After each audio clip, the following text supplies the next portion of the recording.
I'm Georgia and Bell from Lila Loa, and today I'd like to talk to you about dehydrators. If you're not familiar with this appliance, it's simply a device that will blow moving air across the surface to dry out food, or in our case, to quick set the surface of your icing for your cookies. There are two important differences, or two different types of dehydrators. This one is a top-down model. What that means is that the fan is on the top and it blows the air down. This Excalibur is a back-front model, and what that means is the motor and the fan is on the back and it blows the air forward across the top of the cookies. Let's take a closer look at this Nesco dehydrator. As I just mentioned, this Nesco dehydrator is a top-down model, meaning the fan is in the top and blows down. This is an absolute benefit when drying decorated cookies because that means the moving air is blowing only on the surface of the icing and not at all on our cookie. That means you can leave cookies in this type of dehydrator for much longer than in the back front models. When using a top-down dehydrator such as this one, you want to make sure that the heat setting is as low as possible.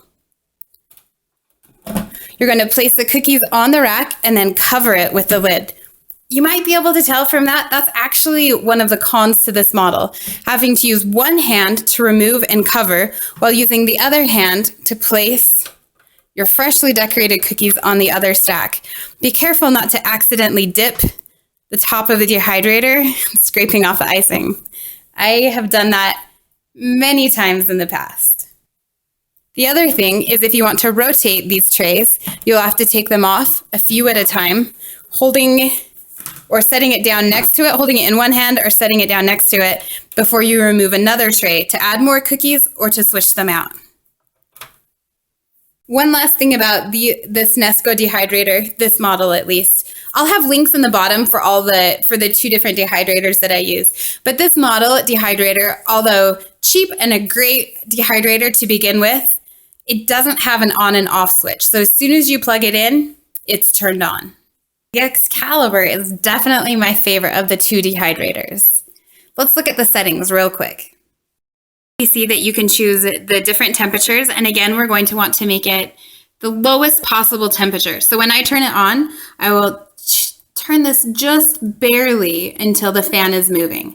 Not quite to 105, just barely on. I got the 9 tray Excalibur, which actually turns out to be only about 8 usable trays.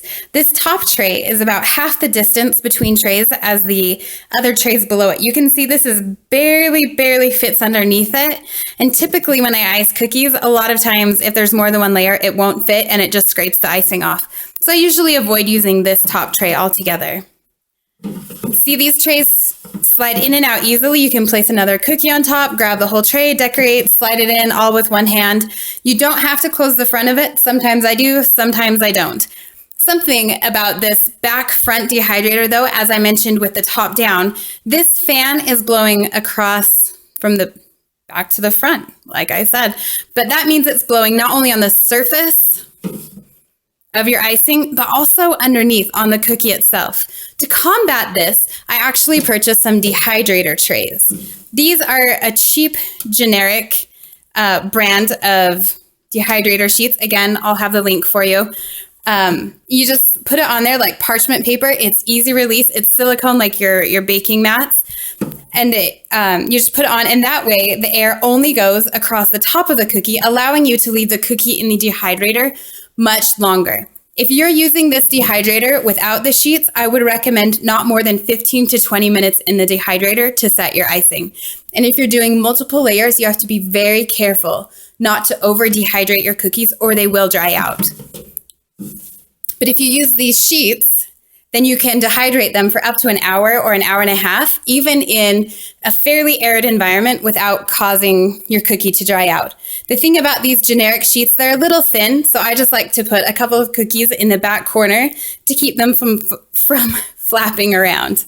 Or I also purchased an Excalibur brand dehydrator sheet, which is probably 2 to 3 times thicker, and it doesn't seem to flap around as much, but it's about 10 times the price. So that one's your call. So quick review. Use a dehydrator to quickly set the icing on your cookie to avoid craters and reduce color bleed as much as possible. As soon as you put the icing on your cookie, place it in the dehydrator for 15 to 20 minutes before moving on. Use the lowest heat setting possible on whatever dehydrator you're using, and make sure you don't leave it in there for too long. If you have a back front model where the fan blows across both the top and bottom of the cookie, use either parchment paper or the dehydrator sheets that you can get on the internet to avoid blowing the air across the bottom of the cookie for the freshest tasting cookie possible. Enjoy your dehydrators and check out the links at the bottom to see which ones I use.